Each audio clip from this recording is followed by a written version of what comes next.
Wow, thanks StreamYard for just taking your time there with that intro. Like, come on, what are you doing? We know you have bad processors, but like, come on. What's going on there? I'm sorry, I just wanted to diss StreamYard for a second because our audio listeners are gonna have no idea what we're talking about. But like, damn, we just looked at our video intro, which we have pre-recorded, set to come up, and Chris clicked the go live button for YouTube, and it just was paused there for like a solid 3 seconds before our intro started playing. I'm like, wow. And there's no excuse because I'm plugged into Ethernet this time. Like, what are you doing, StreamYard? Get your shit together. Chris, how's it going? Pop into some of their town halls that they do. Yeah, Sunday right. Might happen. Oh, do they do those? They actually do those? Oh, man. Yeah, tune in from time to time. They actually have a lot of stuff coming down the pipeline that's going to kind of make live streaming even easier than they already make it. Is it going to involve actual good processors that don't cause delays? Well, they just got bought out by a huge company, a huge multi-faceted tech company, kind of like a Yamaha. They do a little bit of everything type company. Got it. So big tech companies are usually better just for services and business overall. Yeah, it should. There should be some good StreamYard stuff coming down the pipeline. We got some people in the chat rolling in. Of course we do. Stranger Boy, always good to see you, man. Thanks for hanging out with us yet again. Appreciate your time. We got a fun show for you guys tonight. Yes, we do. Something a little casual, but there's going to be a lot to talk about. So if you like variety, this is probably the show for you. Yeah, definitely. We've been doing kind of these very formal lists the last couple of weeks, and those have been a lot of fun, but I honestly just wanted to get back to talking casually. I'm still stuck at home with COVID, and this is the only outlet that I have right now to express myself. So I'm going to go all out, as you guys are probably used to, because that's literally, I think, the only way that the only mode that I operate on. But as you guys can see from the title, we did our top 10 favorite TV shows and movies of 2020. That's done. We're officially leaving the previous year behind and looking into the new year. And it's funnily enough, before we even get into this list, as we're speaking, that I actually got a chance to watch 2 Sundance movies. I'm really mad because I completely wasn't thinking and is like, oh, I'm probably going to be home for Sundance Film Festival, which is entirely virtual this year. And so I miss out on a lot of the big ones, but I was able to sneak in 2 movies to watch, and they're already 2 of my favorite movies so far of the year. I still got a couple more to catch up on that have dropped in the first couple months of this year. But yeah, people, we're talking about some of our most anticipated of 2021. What does that mean? We're not just talking about movies. We're talking about everything properties. We're talking about movies. We're talking about TV shows. If there are any new books that are coming out, Chris, if you have any video games that you want to just talk about briefly, drop them right here. Any music. Really, this is just everything that we're kind of looking forward to in 2021. Fingers crossed, what we're hoping is the back half of COVID finally bringing this whole nightmare of the last year to an end. So far, the year hasn't been off to a great start just with everything that's been going on. 2021 did not hold back, but we can hope for the rest of these 11 months. Chris, before we get into this list, just break down, what are you kind of hoping versus what are you anticipating for 2021, just like for yourself and just in the world? In the world? In the world. Be as openly candid and honest as you can. I'm hoping for transparency to come back to the way that we live and operate as a society without getting any specific at all on that. I just think we could use a little accountability as just a global people. That is not a path I want to go down any further, but yeah, accountability and transparency would be nice to have again. But just more fun stuff. I'm hoping that we actually get some good rock records. I'm hoping that the Grammys doesn't recognize pop music that has, more males attached to it than females as rock. And that'd be nice for the first time since 1990. I don't care the gender. I just care about the music clearly not being rock, being pop, being watered down pop for that matter, which is even worse than the mainstream artists who at least have 60 writers on a track. So it's at least going to be of a standard, whether you like it or not. So I guess that does come back to transparency and accountability in art as well. I mean, I just want the bar needs to be raised on so many different fronts. That's what I would like to have happen in 2021. It could be the year to do it, which is why I bring that up. God damn, tell us how you really feel. I'm just hoping for what I usually hope for, which is just good, entertaining stuff. Good art is only as good as its entertainment value. And while I see a lot of kind of familiarity from a lot of these entries that we have here on this list, I'm also seeing a lot of new and interesting stuff as we begin to break down, because obviously we have pretty much still do not have theaters as an outlet. Movies can still say that they're going to open in theaters, but we don't know. There have already been certain delays. I already had to knock 2 movies off this list. Thankfully, it was 2 movies that I wasn't really looking forward to that much, but I am fully expecting a majority of these movies to drop directly to streaming services.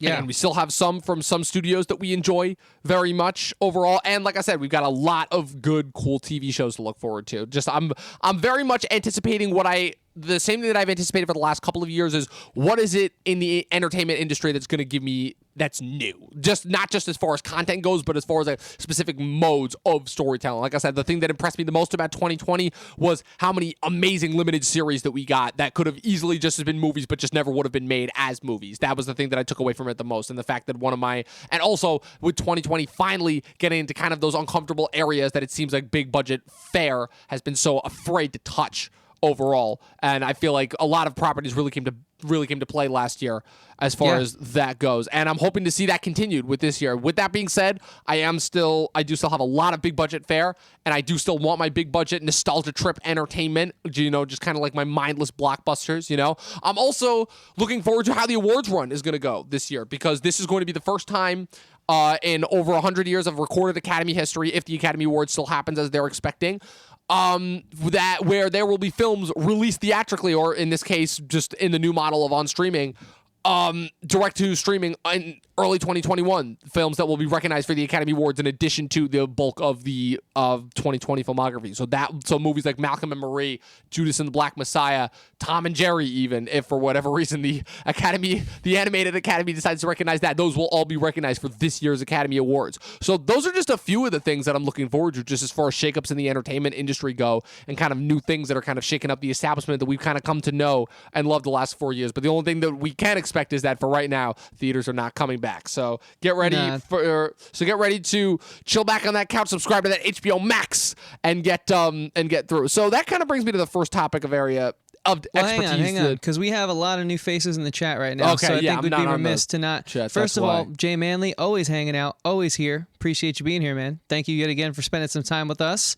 Mr. Fervwo, I hope I said that right, but hello to you as well, my friend. Thanks for giving us some time on your Monday night. If you're snowed in, maybe you didn't have a choice, but we're glad you chose us out of all the places on YouTube, so appreciate that. We also have George Bowen. I hope I said that right. Bowen, yeah. And sub to you as well, my friend. George leaves the comment. He's looking forward to Batman 2022. The casting is so different, like John Turturro. Sorry, I can't really read my webcams here, so I got to look to the tiny comment on the side.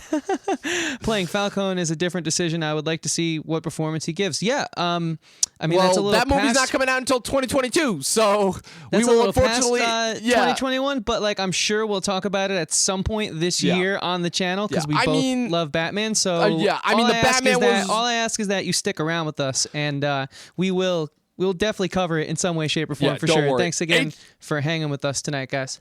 HBO Max will still be covered majorly on this video tonight, because, again, the thing that I wanted to use to kick this off is I feel like a good place to start, which is HBO Max, obviously. Kind of how Warner Brothers was able to take, quite frankly, the disastrous launch of their new app streaming service that they were putting out to compete directly with Disney Plus and kind of the really disappointing slew of content, of new original content that they put out at first. Almost nothing that they put out that was original and exclusive to HBO Max looked appealing at all. And the 4 movies that I watched from their streaming service were absolute garbage, but they obviously made waves in November of this past year by announcing that their full theatrical slate would be opening simultaneously on HBO Max as with theaters. So just a few of those films that I'm going to read through real quick, and then we can just kind of discuss and break down which of the movies that we want. Obviously, again, we have a lot of properties to cover tonight, and I'm hoping to cover all of them. So just the one. So The Little Things, starring Denzel Washington, Rami Malek, and Jared Leto, from director John Lee Hancock, was released this past Friday.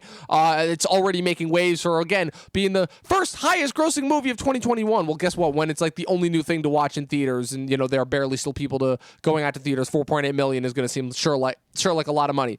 But the other movies that we've got coming out, these will debut and have month-long HBO Max runs that will run simultaneously with theaters. That's the word that I was looking forward to. Judas and the Black Messiah, Tom and Jerry, Godzilla vs. Kong, Mortal Kombat, The Conjuring, The Devil Made Me Do It, Those Who Wish Me Dead, In the Heights, Space Jam: A New Legacy, The Suicide Squad, James Wan's Malignant, The Many Saints of Newark, Dune, King Richard, Cry Macho, and The Matrix 4. Chris, any of those titles that immediately stand out to you, ones that you're looking forward to more than others, and just others that you may want to know about as far as, movies that you may not know that much about? No, nothing I want to know about. Last year was such a letdown that it's going to take a lot of good movies to get that taste out of my mouth. But Dune and The Matrix 4, of course. I mean, give those to me already, you know?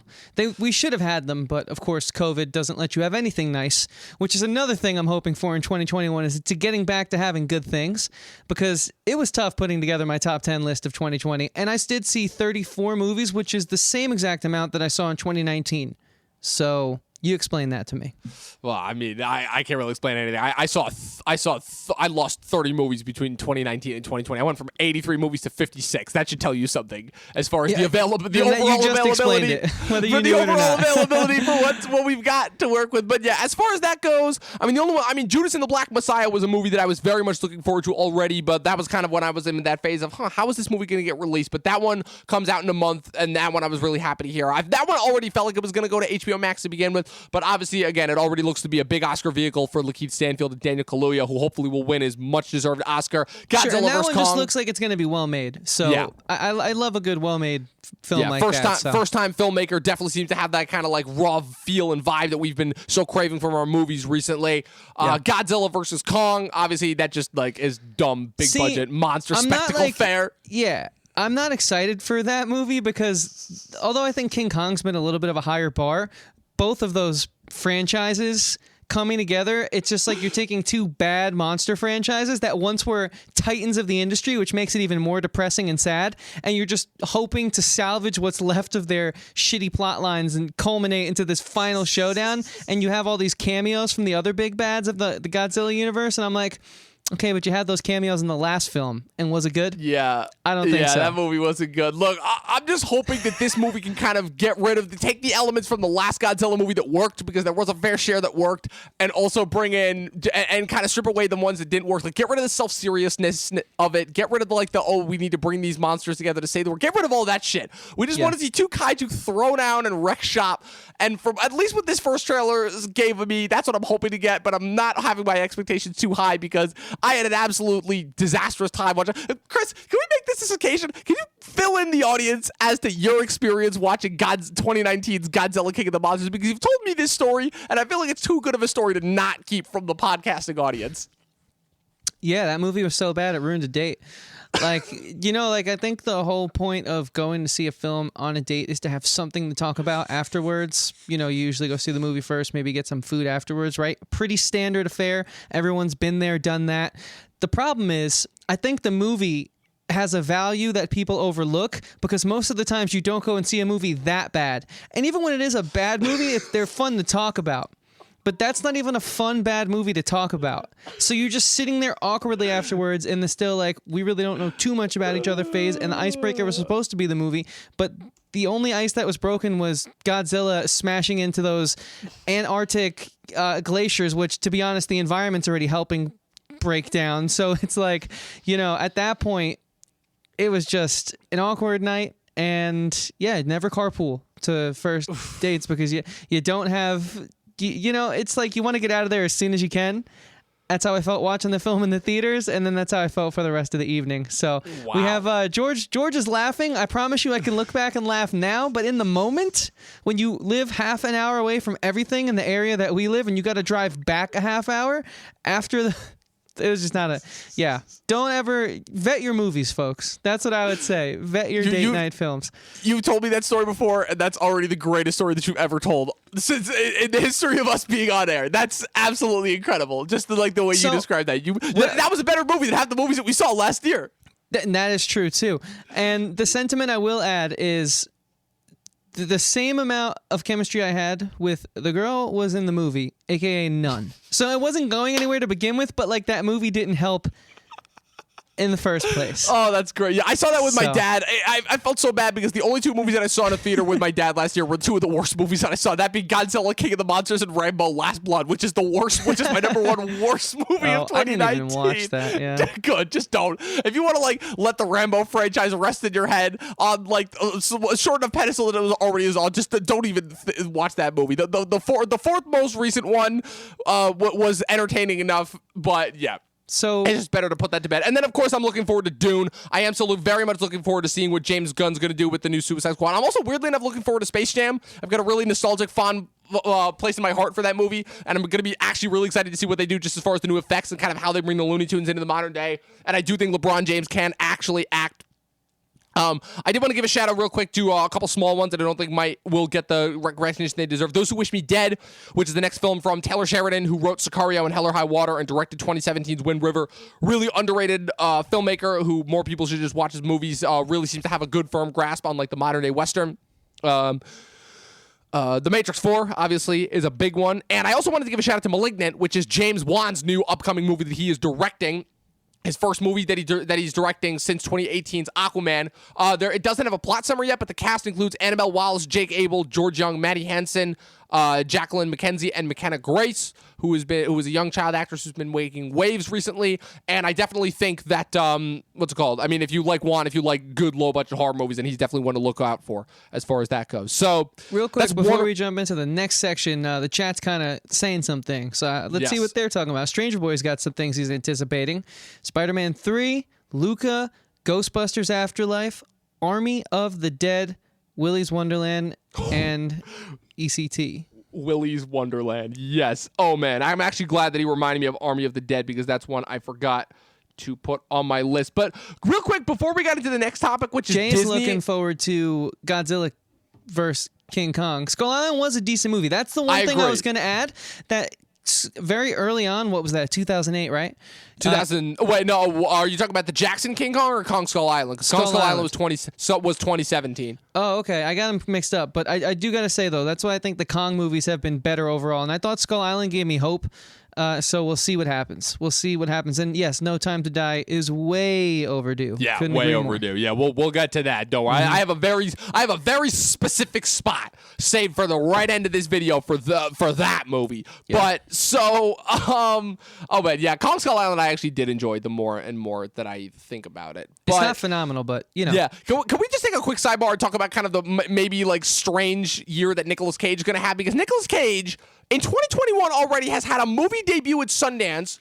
He's going to be in Willy's Wonderland, which looks like B-movie heaven for anybody that likes just like schlocky movies with insane acting in them. Basically, Nicolas Cage has inherited a workshop, I think, of killer toys that come to life. And when they come to life, they start attacking a bunch of kids that try to get into the store, and Nicolas Cage has to fight them off. And of course, his Nicolas Cage gloriness. That's just one movie that he's going to be. Nicolas Cage is also going to star in The Unbearable Weight of Massive Talent, which is a movie whose plot summary is so specific to Nicolas Cage that I have to read it just in order to make sure it sounds correct. That is correct.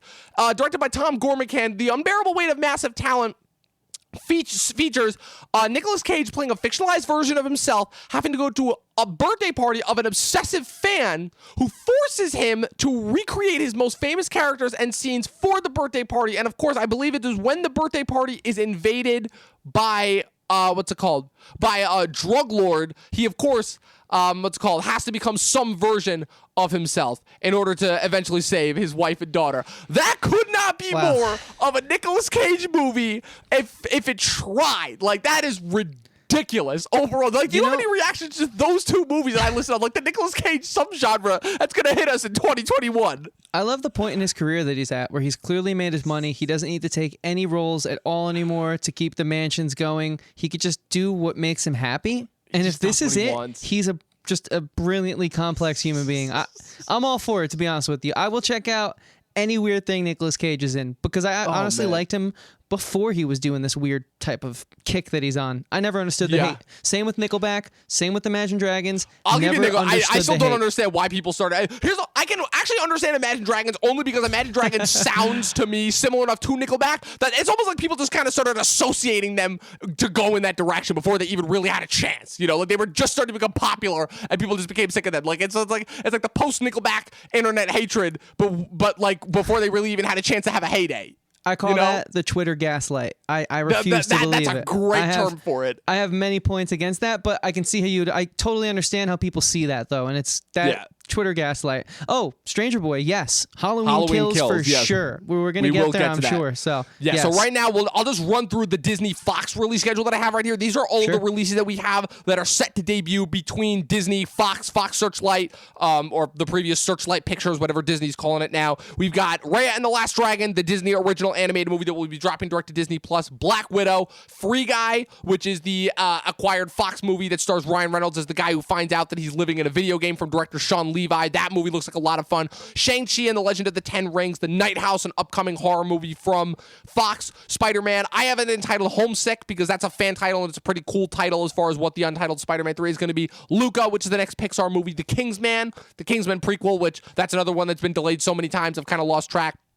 And Kanto, which is another Disney original animated movie from the directors of Zootopia. Antlers, a upcoming horror movie from director Scott Cooper, who previously directed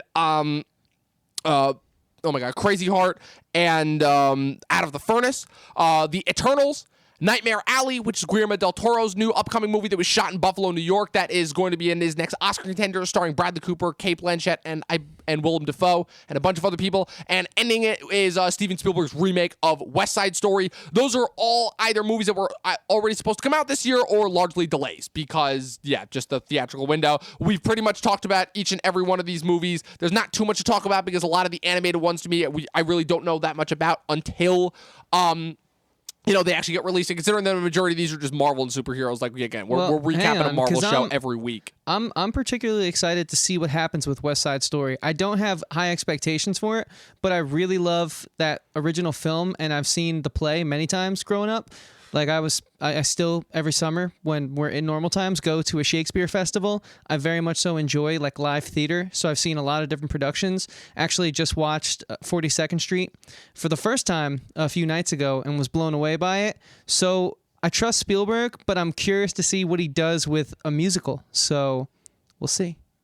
Yeah, Spielberg obviously has been in that really interesting kind of point in his career where unfortunately he's kind of delved into like easy territory, easy Oscar bait movies, easy biopics, easy historical dramas. Again, it's really sad when the most interesting movie he's made this past decade is Bridge of Spies and Lincoln. It's really, really sad, especially coming from the guy that helped revolutionize cinema with movies like Jaws and Close Encounters of the Third Kind and obviously E.T., and then revolutionized special effects in the 90s with Jurassic Park. But I'm hoping the West Side Story can at least bring us back the better elements of Spielberg's filmmaking. I believe this is the first time he's covered a musical. I think I don't know. Too. What's that?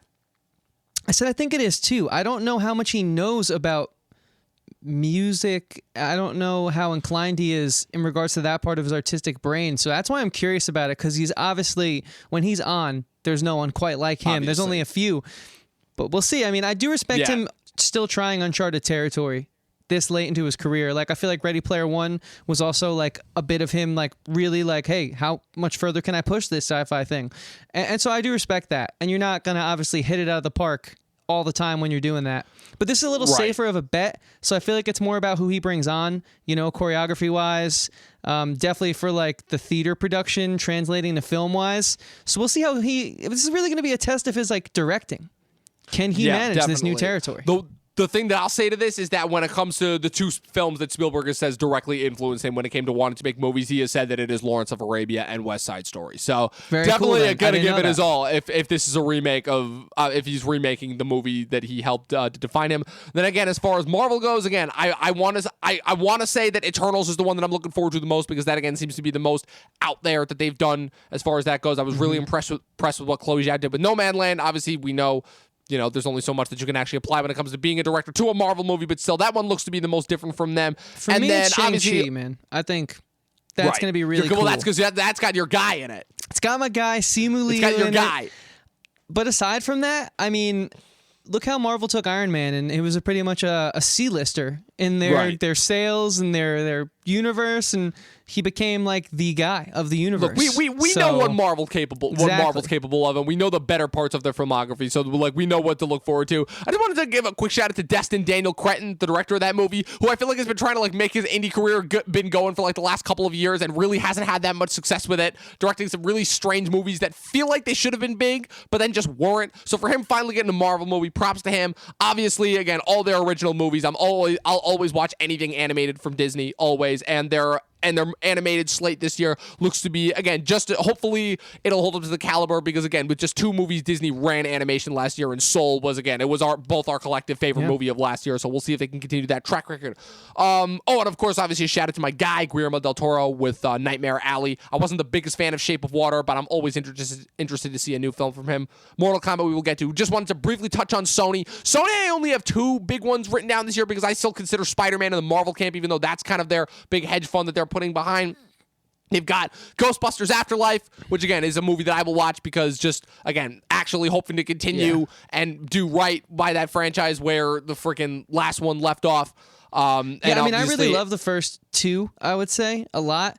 And so that reboot in 2016 just let's correct the ship, Let's correct the ship. Our wrongs. And it's staying in the family too. Obviously, Ivan Reitman's son, Jason Reitman, who obviously has grown into an incredible director of his own, directed some of my favorite movies of the back half of the 2000s. Thank You for Smoking, Juno, and Up in the Air, and has really kind of made a name for himself in the indie cinema world. This will be interesting as his first kind of big budget movie, and continuing with his dad picking up. And then the other one that I've written down is Venom: Let There Be Carnage. Venom is a movie that I was not excited for nor expected anything from, and I'm not going to say that the movie itself impressed me that much, but the following that movie got and the amount of money that it made surprises me still, especially because it's like that movie got a following that I'm like, okay, this has to be more than just like a fervent comic following, because Venom was always kind of that weird, like, kind of cultish character, for lack of a better word, and so I never expected it to be anything anywhere remotely successful, especially given kind of the hampering that was put on director Ruben Fleischer that I feel really prevented him from making a great movie. This is, of course, the guy who gave us Zombieland, but Andy Serkis is directing this one. In addition to, I believe he is playing a character in the movie, and Andy Serkis, the only movie that I know that he's directed is the Netflix Netflix Jungle Book movie that came out a couple years after the Jon Favreau directed one. And I'm just hoping that this movie is as insane as Andy Serkis is promising to get it, because Woody Harrelson as Carnage was making me laugh in the post-credit scene of that Venom movie, but under Andy Serkis' direction, if Andy Serkis brings half the energy that he does to his acting that he will to the director's chair, like, I don't know. I'm still kind of hoping that, like, this ends up being good if we do end up getting it at all, because unfortunately Sony is the only studio that doesn't have a streaming service to fall back on if need be. So yeah, I think it could be good though. I totally forgot that end credit scene. It's been so long, and I only saw the movie once, but my general sentiment coming out of that theater was going in not expecting much and getting so much more than I felt I paid for. It's rare when you spend money on a formulaic style film and come out feeling like, wow, like this was more than just a fun night with my friends. Like, I really actually enjoyed that movie. And I think it's because Tom Hardy locked into the essence of Venom, at least who I've read on the pages and who I've seen in the video games. And he brought him to life in like a really human way, which is silly to say because the character Venom, I mean, to explain that, just, catch up. You've missed a lot. But I do think it's his performance that was so charming, and also it just being a fun movie. Like, it was fun. It did take itself seriously, but it also didn't, and that's always a weird line to tread, because that they were trying to compete with Marvel, and they were doing everything that they possibly could to make a film that would rival the Marvel films. Fell a little short, but it still had like so much going for it that I think that's why there's such a huge fan base for it. I'm not like a stan for that movie, but I did enjoy it, and I'm excited for Carnage. Like, I'm not writing it off by any means, like I think a lot of people are. So yeah, definitely. It's really, really funny that just when I watched that movie and some of the things that Tom Hardy was doing and some of the lines he was saying, and I'm just like, why is this guy not like one of the biggest stars who have come out of this past decade? Because Tom Hardy kind of fell into that weird, like, kind of 1 for them and 5 for me spot, and he just makes some interesting acting choices just from an acting standpoint. All the other things in that movie, I'm like, this has all the pieces to be a really, really cool movie, but like, just then certain lines would happen and certain dumb things would happen in that movie. And also that movie was weirdly felt way too short. There felt like a solid 20 minutes that was missing from that movie. But it worked. I think it did work for the time. And hey, look, it got the sequel. So we'll see what they do with it. Death on the Nile, I'm going to be honest, I didn't watch the last one. I have no interest in watching that movie because just what anything I'm from not Kenneth familiar Branagh. with that. That's the Hercule Poirot continuation. The movie, it was a Kenneth Branagh remade Murder on the Orient Express a couple years ago. It had a gigantic cast. I'm not bothering to remember all the names. But just to put this in perspective with Kenneth Branagh's last movie, Kenneth Branagh as a director gave us the 90s Frankenstein movie, which sucked. Of the Disney live-action adaptations, he directed Cinderella. He directed the first Thor movie. And, of course, he directed everyone's favorite Disney Plus drop of last year, Artemis Fowl, which was supposed to be the kickoff of the latest franchise. So he's hit or miss as a filmmaker, to say the least. And you actually just saw his latest acting talent the other day as his brilliant portrayal of Andre Sator in Tenet. But okay. Cool. Braun is about as hit or miss as a director as he is as an actor. And oh man, some of the movies that I've seen, I like the first Thor, but yeah. I like the first Thor, but what is Death on the Nile then? What's the premise of that? It's like a murder mystery. Do you know the Hercule Poirot books? No, I'm not familiar with those, to be honest with you. The Agatha Christie, they're basically mysteries. It's basically he's basically like another version of Sherlock Holmes, but his movies always have like a big colorful cast of characters in them. Like they've been adapted a bunch of times. Murder in the Orient Express was adapted as like a movie back in the I know Agatha Christie, but I'm not familiar with their work. I just know the name, Hercule Poirot, that's the character's name, is the most famous of her creations, of her characters. Yeah, Jay, that's not my bag for the most part. But hey, I hope it's good and I hope you enjoy it. Unfortunately, yeah. No, now I did want to give a quick shout out, even though again we were unfortunately, like the many other things that Corona took away from us. Corona took away our A24 movies for the majority of 2020. They were able to squeeze out 2 movies, one of which was an Apple TV Plus drop, and one of which was only released very limitedly. Unfortunately, I was able to see it. Chris was unable to, that being Minari. However, Minari will go wide for renting purposes in February, so Chris, you'll be able to at least watch it then. But I wanted to give a quick shout out to the other movies that are supposedly announced for this year. The 2 big ones that were supposed to come out last year that were unfortunately delayed. The one being Zola, which is directed by first-time filmmaker Janiska Bravo. It is based off of the real-life story. It's based on the infamous 148 tweet Twitter thread in which Zola, who is the main character, meets a sex worker named Stefani at a restaurant where they waitress, and they immediately bond over pole dancing. And after they exchange numbers, they go on a cross-country road trip, which apparently turned into the craziest, most unexpected trip of her life. It stars Taylor Page as Zola and Riley Keough as Stefani. And that one, again, it just looked to be continuing kind of the A24 music video-esque look that they've kind of had going for them for the last couple, and just continuing with their insane just ideas that they'll go for. And then the other big one being The Green Knight, David Lowery's next movie that he was going to direct for them, which is basically his take on the Arthurian legend. This time telling from the perspective of Sir Gawain, King Arthur's nephew, who would be portrayed in the movie by Dev Patel, with a cast that included Alicia Vikander, Joel Edgerton, Sean Harris, Kate Dickie, Barry Keoghan, and Ralph Ineson as the titular Green Knight. David Lowery has kind of been like one of those like really lower down, like kind of under the radar filmmakers for recently, but considering the fact that he went from making a ghost story for A24 to Pete's Dragon for Disney, the guy's kind of got it set as far as where his career should be, and The Green Knight looked like one of the more interesting movies to come out from A24. Yeah, I'm really excited for that last film. Year. If it actually comes, I'll be really happy to see it. A24 actually released last year in anticipation of the film actually coming out, their sort of, merchandise line, and they released a role-playing tabletop system.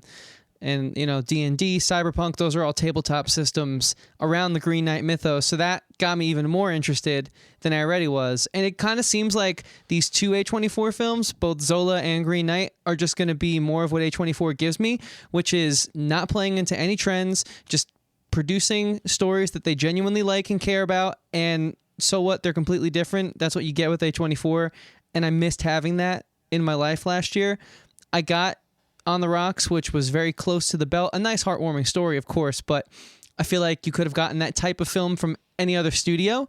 Of course, it had the A24 slight touch, but these are the A24 films, on paper at least, that get my, that get a rise out of me. So Yes, pretty much echoing the sentiment. Well, echoing the sentiments there completely again. These 2 were both on my most anticipated for last year. They're still on my most anticipated of this year if they actually come out. So, like everything else this year, we'll see. We'll see if any of these make it to Apple TV Plus or if A24 just dumps them. I know that Saint Maud, which was the horror movie that was supposed to come out in April of last year, that was one of the first couple delayed, they made a deal with that. So that will be that will be going to Crackle, I believe, in the next couple weeks. It's in theaters right now overseas and somewhere, I think, in the U.S. that's not anywhere else in New York. So we will definitely be watching that one soon. So I got a question for you. Do you have a hopefully I Crackle have an account, answer. or do we have to like make a 7-day trial? I'll get you a Crackle? copy. I will find a copy once it is available. all is right, the cool. answer Thank to that you. 'Cause question. I was really Don't worry. excited for that one. I will make sure. Yeah, that was one of the ones that I was really looking forward to because again, it Yeah. was just completely unknown. I'm always looking forward to horror movies from them, even though the majority of them have disappointed me. And that one again looked like just more just creepy, crazy stuff and like very, very Exorcist-like. So definitely, I'm looking forward to that. I just also wanted to give a quick shout out to some of the other movies that they have listed on their Wikipedia profile. Hopefully, they will come out. False Positive, which will be distributed by Hulu. That'll be coming out in mid-2021, so that's another one we have to look forward to. After Yang, Come On, The Humans, Red, White, and Water, The Souvenir Part 2, and The Tragedy of Macbeth, which is the next film from the Coen brothers. So we'll see if any of those movies actually manage to make it out. What's that one about? That kind of gets me a little excited. The Coen brothers film. Macbeth. Oh, it's just a remake of Macbeth. It's their take not on some it. play. Starring Denzel Washington. Cool. Yeah. Hell yeah. So moving on, I'm just going to run through a couple of these next ones because I do want to talk about TV a lot. So the next one we have is Universal, Blumhouse, and Focus. So they're kind of all under the Universal banner. The big ones that I have: Nobody, which is the Bob Odenkirk, John Wick-esque looking movie. Fast 9, The Forever Purge. They're still making Purge movies. Old, which is M. Night Shyamalan's next movie. We'll see what that one's about. I know that one's based off a graphic novel. The Candyman remake / reimagining. Halloween Kills. Edgar Wright's new horror movie, Last Night in Soho, which is still on my most anticipated of the year. And last but not least, Paul Schrader making his return to the camera after 2018's First Reform, that being a movie called The Card Counter, which sees Oscar Isaac as a guy who is, again, on the run from gambling debt, which just sounds incredible because Paul Schrader, what's it called? Paul Schrader directed one of my favorite movies of 2018, First Reformed. He wrote Taxi Driver. The man is a highly problematic human being. He puts out some of the most fascinating, if not extremely problematic tweets and Facebook posts that I've ever seen in my life. But the man is still an incredible filmmaker and still somehow has a job in Hollywood. Yeah. So. No, I'm excited for that one. I'm really excited for this Bob Odenkirk film. That seems like it's just going to be, because I think he's an amazing actor. He's obviously proven with Breaking Bad. He's more than just a comedian. And he started out in sketch, which I think sketch actors who come from sketch first automatically get a bad rep for whatever reason. And so his range that he's been able to give us over the years, this just seems like the natural next progression. Whoever his agent is, or if it's him choosing what parts he can take, I think it's awesome. I think it's going to be good. And I can't wait to see and then have them prove me right. And I hope they prove me right because I'm very excited about that one. And then the last thing about everything you just read off, what that tells me is that 2020 was going to be a really good year for horror. I think they pulled those films out and just let the election be the horror film of 2020. And now 2021. And the horror films we did get sucked. Yeah, it seems like 2021 is going to be an amazing year for horror, at least on paper. They can prove us wrong. We'll see. They can prove us wrong. See. But remember, we got Fantasy Island and The Invisible Man both just in February. That was just the tip of the iceberg for Blumhouse. One of those was on our best of the year, and one of those was on our worst of the year. That's so true. that should tell you something just as far as Blumhouse's track record goes. But yeah, the one that stands out to me the most from those movies, Fast and Furious, obviously, because I'll be there forever. They delayed obviously Jurassic World. They delayed Jurassic World to next year, and then Last Night in Soho because Edgar Wright. That's another one. Again, that's just based on the name alone. If he puts out a movie in that year, then I will watch it. And that one looking to be a period piece starring Anya Taylor-Joy and Thomas and Mackenzie from Jojo Rabbit. Sign me right up. I don't even care. Yeah. Oh, so yeah. real quick, Jurassic World's 2022 now.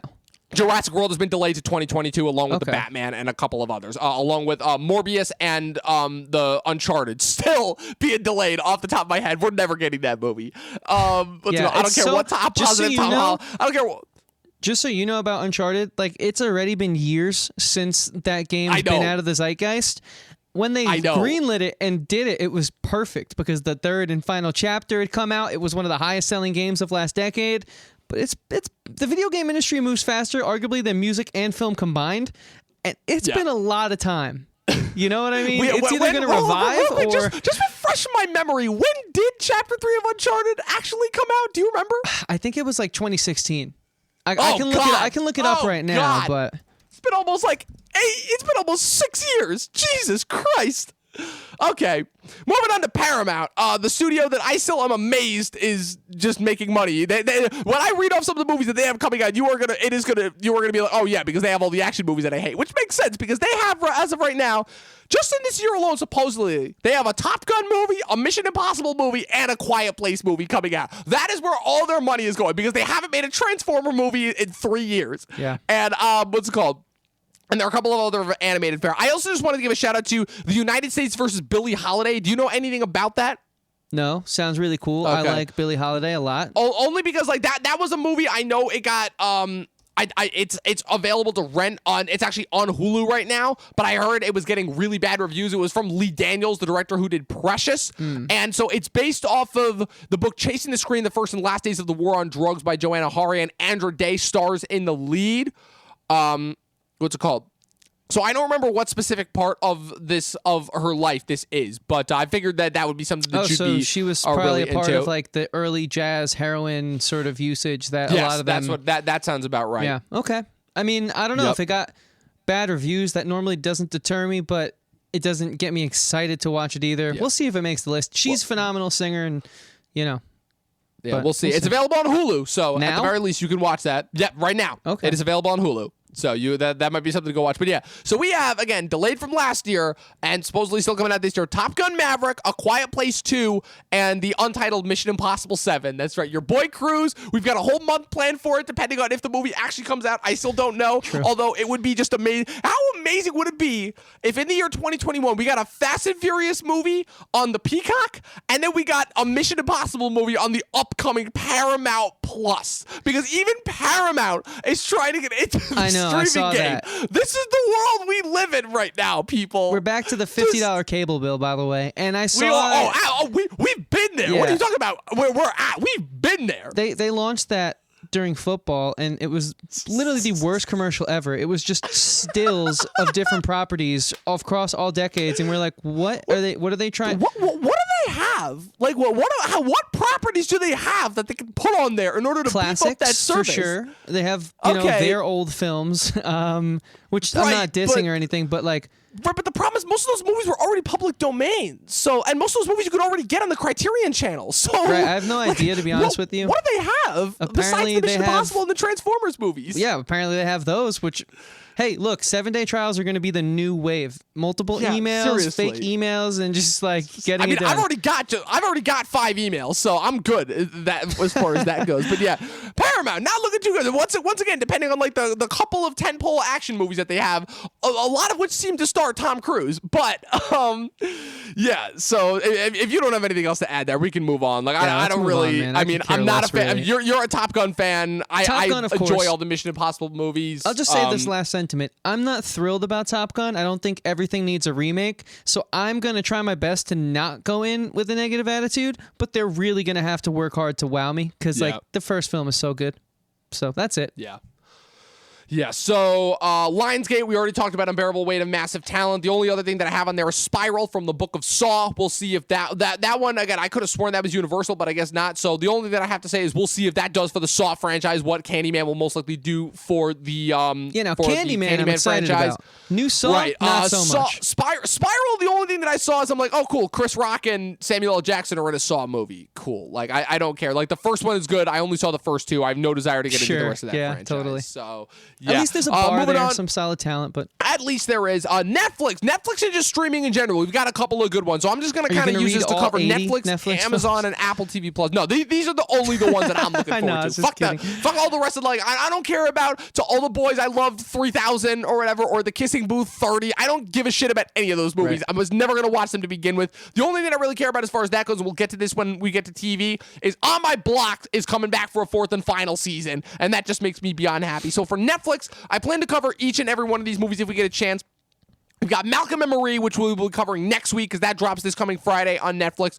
Army of the Dead, Zack Snyder's new movie. Deep Water, which is the Adrian Lyne movie starring Ben Affleck and is at the time flaying Anna de Armas. They are now, of course, broken up. The Harder They Fall, which is an upcoming Western with an all-star cast. Blonde, which is the fictionalized take on Marilyn Monroe's story from the assassination of Jesse James director Andrew Dominic. Don't Look Up, which is Adam McKay's new parody comedy starring Leo DiCaprio, Jennifer Lawrence, and many, many, many other people. And the untitled Paul Thomas Anderson film, which fingers crossed we will actually be getting this year. That movie was supposed to come out last year. It did not. So yeah, those are just some of the titles we've got. I'm looking forward to every one of those in some different way or another.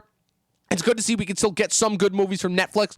Apple TV Plus, I want to give a quick shout out as well. We've got the Russo Brothers' next movie coming out there. It'll be debuting first in theaters at the end of February, and then it'll be opening wide on Apple in March, starring Tom Holland. That one looks really good. And then the big Sundance hit, that being Coda, was just recently acquired by Apple in the newest, biggest deal that came out of Sundance last year, of course, it famously being Palm Springs. So we'll be getting to talk about that one later on sometime in the year. And then on Amazon, the only big one that I have written down right now is Coming to America, starring from Hustle and Flow, and Dolomite is my name director, Craig Brewer, which will of course see the return of Eddie Murphy, Arsenio Hall, and a majority of the other cast, as well as a couple of new cast members. Again, I love Coming to America, so I'll watch this one. The trailer didn't have me that stoked for it, but it looks like it'll be a lot of fun. So any of those titles jump out at you? Yeah, the trailer looked a little weak, but like I'm gonna give it a shot. I mean, it's Eddie Murphy, so you know, you got to expect some fun out of it. And I will say this, Apple TV Plus has not let me down at all yet. I haven't watched that much, but what I've watched, I've actually not only enjoyed, I've loved. So I am excited about the premises of those two films and the fact that Apple seems to be curating more carefully than other platforms. Point in case, you named all those Netflix movies, and those are out of the ones that you thought were better than like the 2,000 films that they dropped. And to be honest with you, the only thing I could think about is, well, hopefully Netflix doesn't fuck it up. Or hopefully they're not just like, schlocky movies, because Netflix just will buy anything and everything. So, that's about it, really. I can't say more. Those are finely curated movies from artists that, for the most part, either were new enough to have promise or from artists that I trust. And the only reason why I included Army of the Dead in there is because Zack Snyder was directing a mindless heist movie amidst the backdrop of a zombie outbreak. Like, that's about fun. as safe as you could possibly get for Snyder. Now, the Snyder Cut bullshit that we're going to have to cover in a month and a half, notwithstanding. That's right. That's what it was. Paramount Plus is replacing CBS All Access, which, I mean, do you know anybody that were watching the new Star Trek shows or any of the shit that was on CBS All Access? Like, were your parents into that? Or? No, I don't even know people who got it for the Twilight Zone with Jordan Peele, which was like a big... Yeah, right? Wow. Remember when you called me and were asking me about that, and we had like an hour-long discussion about that while I was up at school, and look where that went. And I still really want to watch it. It's just I refuse to just have 90 streaming services. Like, I just can't afford that, man. I'm a college kid. It's like, okay, so no one can. No one can. Yeah, there were only 3 other movies that I wanted to give a quick shout out to before we moved on to TV, because we're gonna fit all of this into TV. Which is Gucci, which is Ridley Scott's second movie that he's got coming out. After The Last Duel, a lot of people were kind of theorizing whether The Last Duel was gonna be Ridley Scott's last movie, but apparently he's doing Gucci with Lady Gaga, so we'll see how that goes. Respect, which is the Aretha Franklin biopic, which again has been delayed incessantly, but that seemed like it was going to be a big Oscar winner for star Jennifer Hudson. And of course, we finally made it. The upcoming one of the movie that just cannot escape the delays, the next James Bond movie, the last one starring Daniel Craig, No Time to Die. At this point, I mean, here's the thing. Bond is literally the last franchise that MGM has. I know they're still holding out and seeing if theaters reopen. There was obviously a little bit of a rumor of that deal that we talked about last year with them potentially selling. I mean, at this point, like, they just got to bite the bullet and they got to sell. And it's got to be Apple TV Plus, right? They're going to be the ones that pick this up, right? Because they're the only ones that are going to be willing to shell out that type of money for like a Bond movie, And they're probably like, to me, the only streaming service with like enough prestige, which I'm putting in as big air quotes as I could possibly put. Because again, there's nothing is prestige anymore when it comes to cinema in general. The red carpet of streaming services, I think. Yeah. Like they're the closest you can get right now with the most class, I would say. I think they're the most carefully curated though. And I do think that speaks to an extent when you know that everything on there is going to be a high quality. I think we saw HBO deteriorate last year slightly with shows like Run.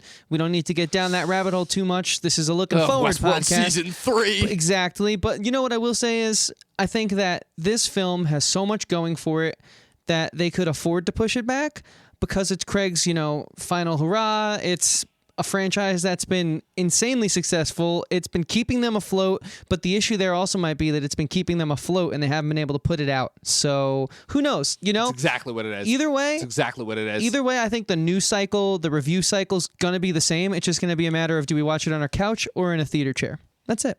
Right. At this point. Yeah. And like my relationship with Bond personally has never been one where it's like, look, I could care less whether I see Bond on the big screen or on the small screen. It makes absolutely no difference to my enjoyment because I'm still about just as into Bond as I was before, which is 50-50. Half the movies are good. Half of them are really, really bad. Sure.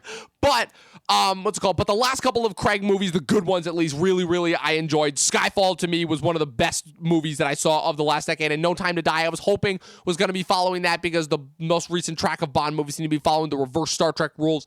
But with that being said, that brings us to really the end of all the movies that I'm really looking forward to in 2021. I can read off my quick top 10 list that I have after we're done talking about TV as to what I'm anticipating the most. Sure. But real quick for TV, so I just wanted to run through. So this is the list of stuff that we know for a fact that we can at least count on getting this year, which is overall. So we've already got Cobra Kai, and we're about halfway through WandaVision now on Disney+. So we've got the third season of Succession. Hopefully, they are still in production, I believe. So hopefully we will get that this year. Falcon and Winter Soldier, Loki, Ozark, the first half of season 4, because for the fourth and final season, they're splitting it into 2 parts. Stranger Things season 4, which has been confirmed, not confirmed yet. The Curse, which is the Safdie brothers' new upcoming Showtime series starring Emma Stone. Barry season 3, Star Wars, The Bad Batch, What If, Miss Marvel, all on Disney+. The Boys season 3, Hawkeye on Disney+, The Book of Boba Fett on Disney+, and then just 2 personal ones for me, Hit Industry season 2 and His Dark Materials, the third and final season. All of those, for the most part, we're expecting. All of those, again, we're pretty standard. They're mostly just stuff that we're already going to cover on the channel, as part of our annual Disney Plus sec. But the 2 that I'm looking forward to, again, I'm just so happy we're getting 2 of the biggest breakout successes, I would say, between the 18 to 19 period that were unfortunately shelved before they had a chance to really come into their own. Before they had a chance to really come into their own. That being Succession and Barry for HBO. I would say, to me, Chris, I don't know if you would agree with this, but I would say the absence of those 2 shows helped contribute a lot to the overall degradation of HBO property, because again, the stuff that we got in its place was just not good. Again, one of my favorite shows that I got from them was something that was so under the radar that barely anybody saw it, with Industry. That to me was like the best, like, okay, no, this is what HBO is capable of. Like, do you agree with that? That, like, I mean, obviously it didn't help that we had no other content to go based off of, but like Succession and Barry were like shaping up to be the 2 new it shows to watch for the first half of this decade, and 2020 being what it was, I feel like was a large detriment to those shows, to both the legacy of both of those shows. Yeah, I do agree with that. I think it's one of those things where I think, there's going to have to be a marketing shift now with the uncertainty of theaters going forward, where, Netflix gets away with this because they're used to this new ecosystem, so they can afford to pick up all like the stupid movies, like all these random Ed Helms films that seem to keep coming out every week that no one even cares to even watch, because they curate in the middle of it some really top tier, high caliber. For everything I love to say about Netflix that's bad, they do have a lot of solid shows. Cannot take that away from them. But I think what we really started to see with HBO this year was you're only as strong as your weakest link. And they had shows like Run and Westworld Season 3. So they had a very huge sci-fi hit deteriorate in front of them, and then a show that clearly everyone ran away from. Didn't even have legs to run.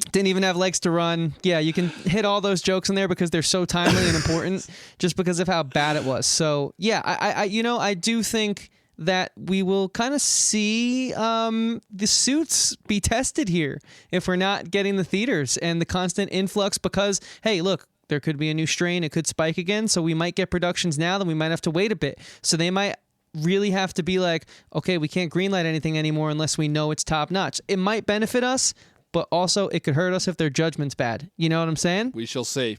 We shall see is the only thing that I have to say to that. So, and I do want to speak to that list you just shouted out. Yeah, I'm stoked for pretty much all of those, especially Barry. I missed that show so much. And I did want to add a few into the hat as well. Yes, well, I have those on the list. Those are on the list that I have. Like, we've still got that list. So throw them out, and then I'll match them up and see if they're on the list. But real quick, I just wanted to say to Barry, like, Barry was such a revelation and a phenomenon. Like, just for what I was expecting going into that show from the creators of Silicon Valley and one of the co-creators of Silicon Valley and where Silicon Valley was at that point. I guess it just shows how much I was underestimating Bill Hader, and then he went on to have, like, a fantastic 2019. Like, and just, I always underestimated, like, kind of not only the comedic potential, but just the creative potential that guy had, because oh my god, for what that show was able to accomplish, and then for Succession to come in, and for Succession to be a show that, I'm not gonna lie, those trailers gave me nothing to look forward to. It was just like, seemed like the latest Adam McKay schlockfest, modern day pop culture riffs reference. I'm like, oh god, he's doing the Murdochs now.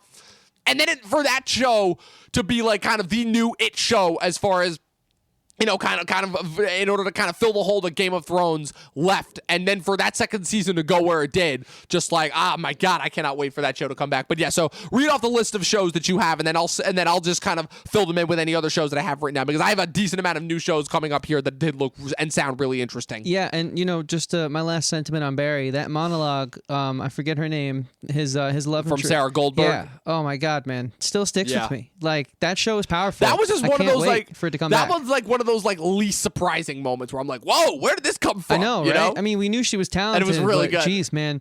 Yeah, so I really, that's probably my most anticipated of anything, which is why I kind of doubled back to it. Yeah. But Avenue 5. Really sad we didn't get a chance to cover that on the podcast. Speaking of HBO, Avenue 5 season 2, I watched the first season. Back? That is... I thought it got canceled. No, there's a second season. It got greenlit during the first one. I'm like 100%. That's the spaceship one with Hugh Laurie, right? It is. And I watched it. It was terrible, but it was a good kind of terrible. I like, when you need a pick-me-up, when you're feeling bad about yourself, that's a show to put on. So I think the world needs some Avenue 5 season 2. Now, my jokey pick aside, Morning Show season 2. I cannot wait for that. That's going to be incredible. Yes. Let's hope it comes. Apple's been uncertain with it. Fingers crossed. But man, I can't wait for you to watch that first season. Like, it is incredible. Yeah, I'm looking forward to that. We've got an Apple TV show on the docket. We're finally going to get in and do more of those as time goes on. So I'm stoked for that, because honestly, the bar is so high there, I think, so far, at least in their short history. Halo, my favorite video game franchise of all time, on the list. Has a Showtime show. We don't know when it's exactly coming. Apparently, they've been working on it for quite some time, so we're expecting it in the later half of this year. But what we are definitely getting in the later half of this year is the new Halo game. It's been 5 years since the last Halo game, and the last two have not been that well received. And I think the success of this game is going to dictate how large the audience for this show is on day one, aka will the video game people watch it to sort of fill the seats of maybe the regular Showtime audience who might not check out this one because it's based off a video game. And I'm sure, people who go there for Shameless aren't necessarily going there for the same reasons that people who go there to watch a Halo movie are. So this is going to be a big year for this show, I think, based off of how closely it's tied to the game. Like with The Witcher, which we are also going to get The Witcher Season 2 this year. Yes, finally. And something else I want to say about that, Cyberpunk came out and it tanked CD Projekt Red, the game company stocks. They are hurting right now. They were once valued the richest company in all of Poland for years because of how successful The Witcher game was. The show comes out, the stock goes up even more. So I'm wondering if The Witcher is going to be able to save it. Whereas in the reverse effect, I wonder if the poor success, if the Halo game, because I don't have high standards for this Halo game, it's made by a notoriously hated game company. Imagine if Blumhouse was taking your favorite property and investing everything in it. You don't trust that? I don't know. I don't know. That's very hit or miss. miss. That's what it's gonna be. But like the bad, like the Fantasy Island outcome is what I'm expecting, as opposed to the Invisible Man. Got it. So like we're gonna see potentially Showtime spend all this money on this show and have it flop just because maybe the game wasn't good. Because this is it for Halo. If this game doesn't come out and if it's not amazing, they're calling it Infinite for crying out loud. This is the game to say, well, they had a solid run in the early 2000s and they'll always be remembered for revolutionizing, because they took video game physics and completely made them feel real. That's what their thing is. Like the realism of video games is from Halo. So they'll always have a piece of history. But they have not been looking too hot in the 2010s. So I think that show, unfortunately, lives and dies on the heels of the game that's now coming out before it because of COVID, whereas I think the game would have been more successful if the show came out first, and that was a hit. So Halo's in a rough spot. And the last thing I want to nod to is What We Do in the Shadows, Season 3. I'm loving that show right now. Dom, I also can't wait for you to watch it. I can't wait to get started. I have Hulu. I'm sticking with it. There's too many shows on there that I can't. I'll get back to it at some point. I thought I loved the first movie, but you put me onto that movie, and I know for a fact you love that movie more than I ever could. Yeah, but I already told you the reasons why I wasn't getting to the TV show, but now that you told me that, I'm going to get it. There's a couple TV shows that I have to hit, that I'm going to have to hit for stuff that we've got coming up later on for the podcast. Are you excited for The Witcher Season 2? I'm not, but I'm going to watch it. I am. I think the problem was that The Witcher kind of just came and went, and I didn't really, there was just like nobody talking about it at the time. So, like, I didn't really have a chance to discuss it. I wasn't sure. I think we talked about it a little bit, but that was one of those shows I watched. I really enjoyed it while it was on. It just kind of came and went. And for that period of ambiguity as to whether it was going to get a second season went on so long that it kind of just went out of my mind. And now that, like, because I heard recently that they were doing a Witcher prequel now, but like I still wasn't completely sure whether season 2 was happening or not. So because they're basically based off books, best-selling books, and so there's I know a lot that. of material there. But I don't know. I hope they don't bite off more than they can chew with that. I didn't even like the first season. I'm hoping because that had the chance to be their version of Game of Thrones. Like before they even, everyone else was trying to see like, oh, what's going to be the next Game of Thrones, and like that had it. Like the fantasy chops were there. This might be a podcast for a different day. I just don't think that type of show can thrive on a streaming service that dumps all of their episodes out once a week at once. I think that's the type of show that needs a traditional viewing schedule. So even people were like Game of Thrones killer, but look how quickly it came and went from the zeitgeist. Right, but apropos of that, the only thing that I have to offer that is because just for an example, as specific as The Witcher, I preferred that having all the episodes to watch at once. Like I feel like if I had to watch that week to week, that to me I feel like would have killed any enjoyment that I had of that show, and that would have really made it feel like a CW show. That's just my standpoint. I don't know for certain if that's the case, but that's just how I feel about it. Like I enjoyed having it all there to watch. I'm going to throw it to you now because I feel like I've been talking for a bit, but I do have my final most anticipated, my most anticipated. Ooh, your most. So remind me to say that. Yeah. Yes. All right. So I'm just going to run through these next couple, but these are just all titles that when Chris Ryan and Andy Greenwald were describing them on the watch, I don't have time to really go through them each individually, but I know a couple of them are based off of some comic books that I know you're a big fan of, so I'll kind of leave you to discuss those. So we've got, obviously, we already talked about Halo on Amazon. We've got the Lord of the Rings show. Supposedly that'll finally be happening this year. Wheel of Time, Underground Railroad, all happening there. Underground Railroad is Barry Jenkins' new project that's coming up. That seems to be like kind of in the vein of Steve McQueen's Small Axe series of movies that he put out on Amazon this past fall. Is that like actually about the Underground Railroad? Yes, it is. Cool. Okay. And it's going to be about Harriet Tubman. Nine Perfect Strangers on Hulu. You've got the Ripley show that's coming to Hulu that will be about Ripley herself, obviously. From Anatomy Alien? of a Scandal coming up on Netflix. From Alien. Oh, yep, that was announced at the Disney Investor Day. That. Yep. From Fargo creator Noah Who's Hawley. playing So we'll see Ripley? about that. No casting has been announced yet. Anatomy of a Scandal on Netflix, Station 11 and Tokyo Vice on HBO Max. Tokyo Vice, I know, was the Michael Mann show that he talked about doing for a while. Pachinko and Severance on Apple TV Plus. Why the Last Man for Brian K. Vaughan. That adaptation will supposedly be happening this year. That'll be an FX production going directly to Hulu. Paper Girls, the other adaptation of the big Brian K. Vaughan comic series, will be going to Amazon. Then the last two that I wanted to shout out are The Peripheral on Amazon and The Last of Us, which HBO announced they were producing last year. We'll see if that actually comes out this year. Those are the only other ones that I had written down. And then you brought up a couple of other returning shows that I wanted to give a shout out to. There was one that I had written down before that I forgot about, and that is supposedly it has been in production for the better part of a couple months now. So we'll see if it's actually able to get out this year. That being the 6th and final season of Better Call Saul. We'll see if they actually finish that. If so, it'll be a send-off that has been in the making because I finally caught up with all of Better Call Saul, and oh man, I cannot wait for that last season. That's going to be a great last season television. So what was the last thing that you wanted to give a shout out to before we got out of here? Well, real quick, my top 3 favorite comics of all time come from Brian K. Vaughan in the order of Why the Last Man at number 3, Paper Girls at number 2, and then Saga at number 1. So the fact that I'm going to loan you just the first issues of both of those to read, just because I think there's like a magic in those. I never pawn books off on people. I know there's a lot of time that takes to sit down and read something, but like I'm going to have to let you borrow those too because I just want you to know about those before we go into it, especially Paper Girls, man. That's going to be so fun to watch. What's the network behind that? Yeah, do you know? Paper Girls is going to Amazon, and Why the Last Man is FX, and it'll be going to Hulu. But yeah, just based on the premises alone from what I heard, I already know about what Why the Last Man is about. Paper Girls, Chris and Andy broke down the premise, and it sounds absolutely incredible. It's so crazy. I can't wait. It goes from 0 to 100 in like 3 seconds. I cannot wait. I hope that the shows are just half as crazy as the comics are. I'm looking forward to all of those. If you guys want to know more about all those, again, I can make the list available at a later point in order to put those on. But so, Chris, what was your most anticipated? And then I'd say let's just break down, let's just pick 10 things between the movies and TV shows that we're looking forward to the most. And then we'll just before we get out of here. So, what was your number one most anticipated choice? Well, real quick, I did have a theory about why we might not be getting Stranger Things season 4. If you look at if you look at these kids, man, every time they appear, they just keep getting older and more mature looking. So I wonder how much footage was shot, and then they already wrote the workaround.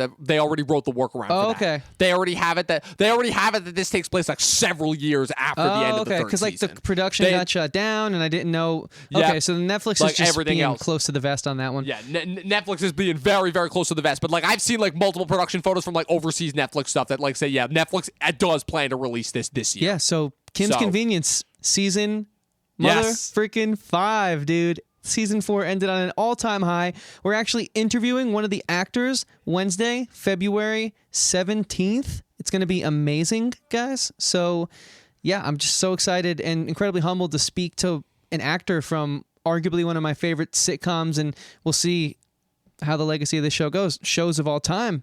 So, yeah, of course, Kim's Season 5. It just keeps getting better, like a fine wine. Yes, I can't wait. I'm actually finally going to watch this show this year. Chris has been telling me about this show ever since I got out of school, so we'll see if this show holds up to my expectations as far as that goes. So, Chris, I'm just going to read off my most anticipated movies for the rest of 2020, and then we can just like mix and mesh them. Right now, I've got The Card Counter, Malcolm and Marie, Last Night in Soho, Luca, Green Knight, Dune, Suicide Squad, Cherry, the Paul Thomas Anderson movie, which doesn't have a title yet, and the Many Saints of Newark, the Sopranos movie, as my most anticipated for the rest of this year, with some quick honorable mentions being Don't Look Up, No Time to Die, The Night House, Come On, Come On, Judas and the Black Messiah, and Blonde. What about you?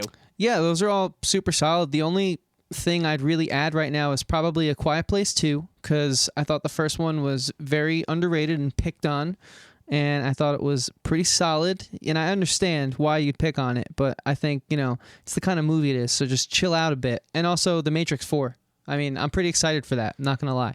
I hope it's good. It needs Matrix to be 4, good, I think. I'm hoping that's good. It needs to be good after that last one. Yeah, and then for TV, just off the top of my head, Succession, Barry, I'll put Halo, I'll put Why the Last Man and Paper Girls on there just based off of word of mouth. I wouldn't put Halo. I'm more nervous for that than just because I don't want the franchise to die. Just because I'm looking forward to it. And I want to see like a good video game adaptation, and I want to see like what that sounds like done right. I think a good video game adaptation is going to be the Last of Us show, to be honest with you. Okay. The writing in that is novel-worthy, and I've never used that to ever describe a video game. Last of Us I still have a big question mark because I don't even think they've like cast that yet. So we'll see. Gotcha. That's the only reason why I have that. I don't People know if we're getting about Last it like of Us it's this year. so much further down the pipeline. Yeah, like Why the Last Man was one that I know was in development hell for a while, but like they've confirmed that is shot and that will be coming this year. Last of Us, I don't know yet. That's the only thing. For the Disney Plus show, so I'll put What If on there. I'm really looking forward to What If. I'll put, just personally for me, His Dark Materials and Industry, because those were two of my favorite shows. From last year that I'm really looking forward to seeing how those wrap up this year. And then I'll put The Boys. Even though Curse sounds really good too, because I'm looking forward to anything that the Safdies do. But I'll put The Boys season 3 for my number 10 spot. Yeah, I would just toss in there, The Bad Batch, man. I mean, I'm excited. I'm looking forward to The Bad Batch. I'm definitely looking forward to that. I'm looking forward to that, like, and of course, much more so to the expansive elements. But yeah, the action in those Bad Batch episodes of the last season of Clone Wars was really freaking awesome. Barry, of course. So you guys get the gist. Yeah. This could be a good year, I think, is what this podcast told me. It has the potential, if just half of this stuff comes out that we've talked about on this podcast, it has the potential to be a great year. So let us know in the comment section below, what are your guys' most anticipated? Drop, again, movies, TV shows, books, music, video games. It doesn't matter. If it is a media property and you think it's going to come out in the year 2021, post it in the comment section below. Let us know overall what your thoughts are. Let us know what your thoughts on our respective lists and the stuff that we talked about was overall. As always, click the subscribe button if you want to help us out.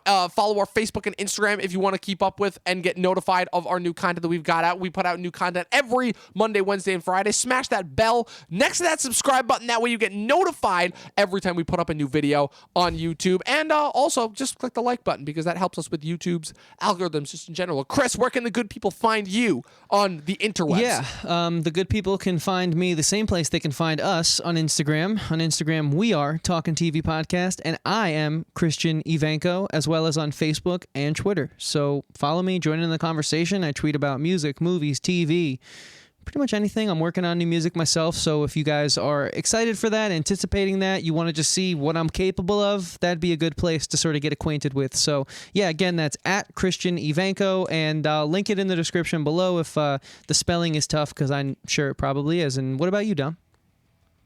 You can find me on Facebook and Instagram at Movie Nerd Reviews. One word. Again, I only post there casually. I'm mostly just working on stuff for Talkin' TV Podcast. So if you want to see where I actively post, just go there. It's Talkin' TV, no G. It's it's right there. But when on you that are a side of the video. screenwriter, that's going to be the place to follow you. When I am a screenwriter, we shall see. Again, that stuff, I keep that stuff very, very close to the vest. Like, that is something that, again, we discuss in our private I wasn't going to make you that is remotely TBD. even get close to a plot line or anything. Because I'm not ready for that yet. That's still something I want to focus on in my spare time. So yeah, at Movie Nerd Reviews and at Talking TV Podcast. And as always, people, thanks again for tuning in to another fantastic episode. Can't wait to see you in the new year, full of content. And as always, watch more fucking movies and TV. We'll see you guys next time.